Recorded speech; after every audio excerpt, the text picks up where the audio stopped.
जी बिस्मिल्लाहिर्रहमानिर्रहीम, अस्सलाम वालेकुम। मैं हूं बिलाल अहमद। उम्मीद है आप सब खैरियत से होंगे। ज़हीर केस में 3 बड़ी डेवलपमेंट्स हैं। सबसे पहले तो ये कि चौथे तफ्तीशी अफसर को भी हटाने के लिए अदम एतमाद का इजहार कर दिया गया है और सिंध हाई कोर्ट में एक नई आइनी दरख्वास्त दायर की गई है। दूसरी बड़ी पेशरफ्त ज़हीर का जो डाटा है उसको लीक करने के हवाले से है। क्या ये सिर्फ़ और सिर्फ महज व्लॉग्स बनाने के लिए किया गया या फिर इसका बुनियादी मकसद ज़हीर को उसके नंबर को पब्लिक करके बराह रास्त थ्रेड्स दिलवाना मकसूद था और ज़हीर ने कानून नाफिज करने वाले इदारों को कौन कौन से नंबर फराम किए हैं जब से कुछ लोगों ने इस पे व्लॉग्स बनाए हैं और उसके डाटा को, पर्सनल डाटा को लीक किया है। आपके सामने ये तफसीलात भी रखूंगा। साथ ही मेडिकल से मुतालिक जो सेशन अदालत की ऑब्जर्वेशन थी उसके बाद सिंध हाई कोर्ट में एक केस दाखिल कर दिया गया है। जस्टिस सलाहुद्दीन पंवर ने उस केस की समाअत करनी है। वो समाअत कब होगी ये भी आपके सामने तफसीलात शेयर करूंगा, लेकिन सबसे पहले बात कर लेते हैं केस के चौथे तफ्तीशी अफसर को हटाने के लिए आज एक नई आइनी दरख्वास्त सिंध हाई कोर्ट में दायर की गई, जिसकी हंगामी समाअत हुई है और सिंध हाई कोर्ट के 2 रुकनी बेंच ने इस केस की समाअत करने के बाद IG Sindh, additional IG investigation, DIG, CIA, AVCC मुकदमे के तफ्तीशी अफसर सईद रिंद, प्रोसिक्यूशन डिपार्टमेंट को नोटिस जारी कर दिए हैं। दौरान समाअत मुद्दई मुकदमा की जानिब से ये मौक़िफ़ अख्तियार किया गया कि चौथा तफ्तीशी अफसर भी कानून के मुताबिक, यानी कि जिसको वो कानून समझते हैं, अपने तय उन्होंने तशरीह कर रखी है, उसके मुताबिक तहकीकात नहीं कर रहा और लिहाजा इससे पहले जो 3 तफ्तीशी अफसरान थे उन्होंने भी कानून के मुताबिक, जो कि उनके मुताबिक कानून के मुताबिक तहकीकात नहीं की, वो ये चाहते हैं कि इस केस के चौथे तफ्तीशी अफसर को भी तब्दील कर दिया जाए और ये तहकीकात उनसे ले ली जाएं। यहाँ तक भी कहा गया कि मुल्जिम के सामने मुद्दई मुकदमा को चौथा जो तफ्तीशी अफसर है उसने हरासा किया है। अब ये सारी की सारी चीज़ें जो एक के बाद एक करके, यानी कि पहले तफ्तीशी अफसर से लेकर अब तक चौथे तफ्तीशी अफसर तक पहुँची है, उस पर भी अदम एतमाद का इजहार कर दिया गया और कहा गया है कि इस केस की अब जो तहकीकात हैं वो डीआईजी सतह का जो अफसर होगा उससे कराई जाएं बराह रास्त, यानी कि उनके नीचे वाला कोई भी अफसर इस केस की तहकीकात नहीं करेगा, बल्कि तहकीकात होंगी तो डीआईजी के सतह का अफसर होगा, वो बराह रास्त तहकीकात करेगा। लेकिन एक और चीज़ भी कही गई है। वो क्या कही गई? वो ये कहा गया है कि डीआईजी भी सीआईए या उसका ताल्लुक एवीसीसी से नहीं होना चाहिए। इसके अलावा एक और इस्तदा की गई है। वो इस्तदा ये है कि जब तक ये समाअत ज़ेरे समाअत है, पेंडिंग रहेगी, उस वक्त तक मुल्जिम को मुबैना मुग़विया से, यानी कि उसकी अहलिया से मुलाकात करने से भी रोका जाए। समाअत शुरू हुई। समाअत शुरू होते ही अदालत ने उनसे पूछा कि क्या इस केस में मज़ीद कोई और दरख्वास्तें भी पेंडिंग हैं, जिस पर अदालत को बताया गया कि इसी केस से मुख्तलिफ जुड़ी और दरख्वास्तें भी अदालत में पेंडिंग हैं। लिहाजा वो इस्तदा करते हैं कि 18 अगस्त चूँकि पहले से ऑलरेडी पेंडिंग एप्लीकेशंस की तारीख़ है, लिहाजा इसकी तारीख़ भी 18 अगस्त के लिए मुकर्रर कर दी जाए। हमने आपको पहले ही बताया था कि ये सारी की सारी चीज़ें डिले टैक्टिक्स का एक हिस्सा होती हैं और ये तमाम तर जो प्रोसेस या प्रोसीजर जो अब अडॉप्ट किया जा रहा है, डेफिनेटली इसका बुनियादी मकसद केस को डिले करना, ज़्यादा से ज़्यादा टाइम को गेन करना और उसके ज़रिए अपने मकासद को हासिल किया जाना है। एक ख़बर तो ये है, इसी से जुड़ी एक और ख़बर भी है।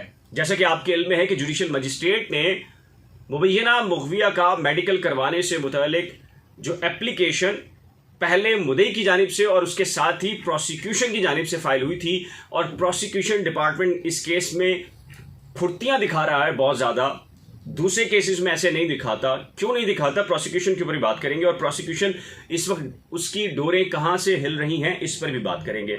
जो शवाहिद सामने आ रहे हैं कि कहाँ उनकी ज़रूरत होती है और वो नहीं होते, और कहाँ उनकी ज़रूरत नहीं होती और वो वहाँ पर होते हैं और क्या कर रहे हैं, क्या ये सियासी मामला है और इस पर कौन सी शख्सियत है जो दबाव बराह रास्त डाल रही है, इस पर भी बात करेंगे।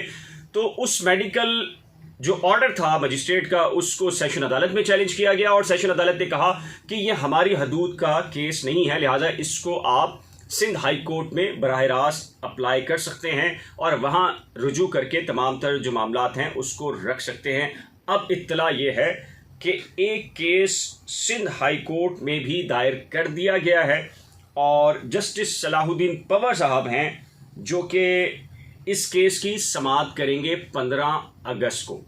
ये 15 अगस्त इसलिए भी इम्पॉर्टेंट होगी कि 15 अगस्त तक जो मुकदमे का अब जो चलान है, इंटरम या अबूरी चलान या इसको सप्लीमेंट्री चलान कह लीजिए, वो अदालत में जमा होना है। अब देखना यह है कि पुलिस इस चलान को हतमी डिक्लेयर करती है या फिर ये महज एक इंटरम सा चलान होगा और इसके बाद भी मज़ीद चलान आने की गुंजाइश बाकी रहेगी। इसके साथ ही एक और बड़ी खबर है मेरे पास और वो कल रात से मौजूद है, और वो खबर ये है कि आपके इल्म में है कि पहले ये कहा जाता रहा कि मुबैना मुखविया और उसके मुबैना शौहर की जानिब से मुद्दई मुकदमा से कभी कोई राब्ता नहीं किया गया, कभी कोई राब्ता नहीं किया गया, और वो अलल ऐलान इस बात को कहते रहे और इस बात से मुकरते रहे कि उनसे किसी का भी कोई राब्ता नहीं है। लेकिन कल बड़ी डेवलपमेंट्स हुई हैं और उनकी तरफ से खुद ही सारी की सारी चीज़ों को आश्कार कर दिया गया है, डिस्क्लोज कर दिया गया है। वो क्या है? वो है जी मुल्जिम ज़हीर की जो कन्वर्सेशन है व्हाट्सएप के ऊपर, और उन्होंने अपने बाबा यानी कि जो अलीज मुबैना मुखविया है उसके और ज़हीर के बाबा हैं जिनको वो बाबा कह के पुकार रहे थे, और वो आज अदालत के रिकॉर्ड का हिस्सा भी बनाई गई है। उसमें तारीख़ों पे गौर करें तो वो तारीख़ें बताती हैं कि 10 जुलाई से लेके चंद रोज़ पहले तक की वो सारी की सारी कन्वर्सेशन है, और उस कन्वर्सेशन में जो मुल्जिम है वो कहीं पर भी ये कहता नज़र नहीं आ रहा कि अगर आपने बात ना मानी तो हम ये कर देंगे और अगर आप बात ये मान लें तो हम ये कर सकते हैं। यानी कि सारे जो टेक्स्ट हैं उनको देखें तो वो बच्चे जो बुज़ुर्ग हैं अपने, उनसे यही रिक्वेस्ट कर रहे हैं कि जी हम खुश हैं, खुशहाल हैं, हमारी बात को सुन लीजिए और हमें माफ़ कर दीजिए। एक और चीज़ है, बहुत ही इम्पॉर्टेंट चीज़ है, जैसा कि आपके इल्म में है कि एक इंसानी हकूक़ के सो कॉल्ड किस्म के नुमाइंदे हैं और इस केस में एक वकील भी हैं। उन्होंने दोनों मुल्ज़मान ज़हीर और शबीर, जिनको कानून नाफिज करने वाले इदारों ने प्रोटेक्शन दे रखी है इस केस की हसासियत के पेश नज़र, उनकी लोकेशन को डिस्क्लोज किया था। बुनियादी तौर के ऊपर वो लोकेशन को डिस्क्लोज करना नहीं था, बल्कि कहा यह जाता है कि इस नौयत के जो टेक्निकल इशारे होते हैं वो किसी को पैगाम भी दिया जा सकता है कि फ़लाँ मुल्जिम फ़लाँ जगह मौजूद है और अगर आपने कुछ चीज़ करनी है तो आप ये कर सकते हैं। बिल्कुल इसी तरह जो मुल्जिम ज़हीर है उसकी प्राइवेसी यानी कि उसका व्हाट्सएप नंबर पुलिस को तो मालूम था, दूसरे मुखालफिन को भी मालूम था, लेकिन मीडिया के ज़रिए उसको डिस्क्लोज करवाया गया है। मीडिया के ज़रिए क्यों डिस्क्लोज करवाया गया, मैं आपको बताता हूं कि मीडिया किस तरीके से टूल के तौर पर काम होता है। आपके इल्म में होगा कि जब अमेरिका और इराक़ की वॉर हुई और इराक़ के अंदर, बगदाद के अंदर गैर मुल्की मीडिया का एक रिपोर्टर, जिस दौरान अमरीकी जहाज़ इराक़ ख़ुसूसी तौर पे बगदाद में शेलिंग कर रहे थे और बमबारी कर रहे थे, तो वो रिपोर्टर बराह रास्त जाकर ये रिपोर्ट कर रहा था कि ये इलाका अभी महफूज है। वो अभी सदारती महल के बाहर मौजूद है, प्राइम मिनिस्टर हाउस के बाहर मौजूद है, मैं यहाँ पर मौजूद हूँ और ये इलाका महफूज है, सिक्योर महसूस किया जा रहा है। जैसे ही वो रिपोर्टर वहाँ से मूव करता था तो पता चलता था कि वहाँ फिर दोबारा से बमबारी होती थी और उस जगह को भी टारगेट बनाया जाता था। कहा जाता है कि वॉर के अंदर मीडिया का बिल्कुल इस्तेमाल किया जाता है और उससे निशानदही के जो पहलू होते हैं उससे वो मकासद हासिल किए जाते हैं। अब क्या हुआ है, ज़हीर का जो नंबर जो करंट नंबर है उसको शेयर करना, यानी कि उसके व्हाट्सएप के ऊपर जो कुछ है अगर वो व्हाट्सएप पढ़ लिया जाए तो मेरा ख्याल है दूध का दूध और पानी का पानी हो जाता है। लेकिन जो नंबर शेयर किया गया है, जो फैलाया गया है बुनियादी तौर के ऊपर, उसके हौसलों को पस्त करना और उसको मजबूर करना कि वो माफ़ी ना सिर्फ मांगे बल्कि मुबैना वक़्तिया से मुतल्लिक कोई फ़ैसला करे। मेरे पास इत्तला यह है कि कल से लेकर अब तक कोई सैकड़ों कॉल्स हैं जो कि मुलजिम ज़हीर के व्हाट्सएप नंबर के ऊपर या फ़ोन नंबर के ऊपर बराह रास्त आ चुकी हैं। उसकी ज़िंदगी को एक मर्तबा बिल्कुल वैसे ही ख़तरा लाक हो चुका है जैसे कि एक so called human rights activist की जानिब से उनकी लोकेशन के बाद हुआ था।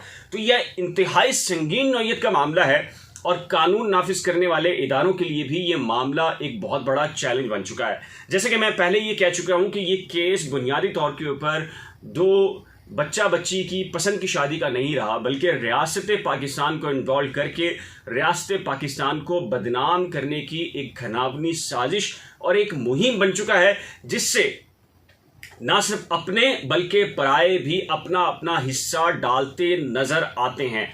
वो लोग जो पाकिस्तानियों से इसलिए खुश नहीं कि उन्हें किसी ज़माने में काफिर करार दिया गया या वो उन्हें गैर मुस्लिम करार दिया गया या उनके बारे में पाकिस्तान की पार्लियामेंट ने कोई कानून साजी की, ऐसे अफराद भी सरगर्म हैं और बहुत सारे दुश्मनाने पाकिस्तान भी इस अमल के अंदर बाकायदा तौर के ऊपर शामिल नज़र आ रहे हैं। यही वजह है कि पाकिस्तान का इमेज इस केस के बाद एक ऐसा बनाया गया कि जैसे पाकिस्तान के अंदर खुदा न खास्ता जैसे ही कोई बच्ची बड़ी होती है तो उसको कोई अगवा कर लेता है, कोई वुरगला देता है, कोई बहला फुसला कर ले जाता है, ज़बरदस्ती शादी कर लेता है, जिस्म फरोशी पर लगा दिया जाता है, उसकी स्मगलिंग होती है ना सिर्फ पाकिस्तान के मुख्तलिफ सूबों के माबैन, यानी कि इस केस में सिंध और पंजाब को भी लाकर खड़ा किया गया और ये बात भी सुनने में आई कि सिंध की बच्ची और पंजाब का बच्चा, ये वाली चीज़ें भी सुनने में आई। और फिर ये भी कहा गया कि जी पाकिस्तानी पॉलिटिशियंस, एक बड़ी यूनिवर्सिटी पाकिस्तान की जिससे बहुत बड़े बड़े नामवर किस्म की शख्सियात निकली हैं, उसके वाइस चांसलर के ऊपर भी बराह रास्त अटैक किया गया। और फिर ये तासुर दिया गया इस केस के बारे में कि इन सारी चीज़ों के पीछे कोई इंटरनेशनल गैंग्स है और ये पाकिस्तान एक ऐसा मुल्क है जहाँ पर ये गैंग जो है वो परवरिश इसकी हो रही है और यहाँ से बच्चियों को स्मगल किया जा रहा है। तो हमने पहले भी इस चीज़ की निशानदेही की कि ये एक मामूली नौयत का केस नहीं रहा, बल्कि ये एक ऐसा केस बन चुका है जो खुद रियासत पाकिस्तान के लिए बहुत बड़ा चैलेंज है।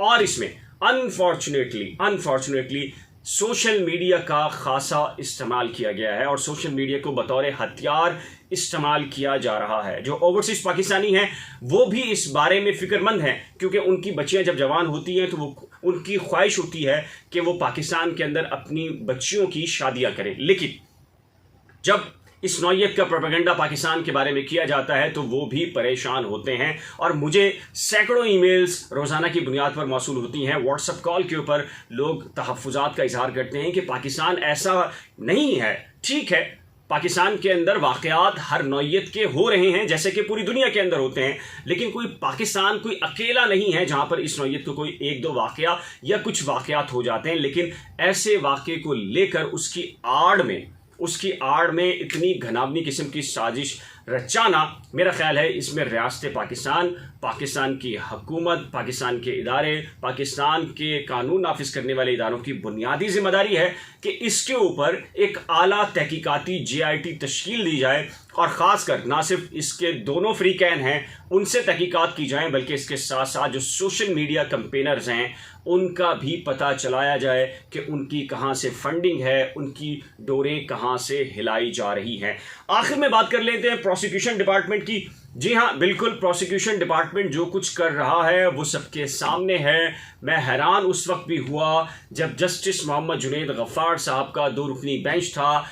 एडवोकेट जनरल सिंध ये कह रहे थे कि ये केस हमारी हदूद का बनता नहीं, लेकिन हैरत अंगेज तौर पर प्रोसिक्यूटर जनरल सिंध वहाँ कमरा अदालत में मौजूद थे, जिनको तलब नहीं किया गया था। उनके डिपार्टमेंट की जो खातून जो प्रोसिक्यूटर थी वो नुमाइंदगी करने के लिए काफ़ी थी। लेकिन जुडिशल मजिस्ट्रेट की अदालत के अंदर सेशन अदालत में prosecutors of the record media person को कुछ कह रहे हैं और बाहर आकर कुछ कर रहे हैं।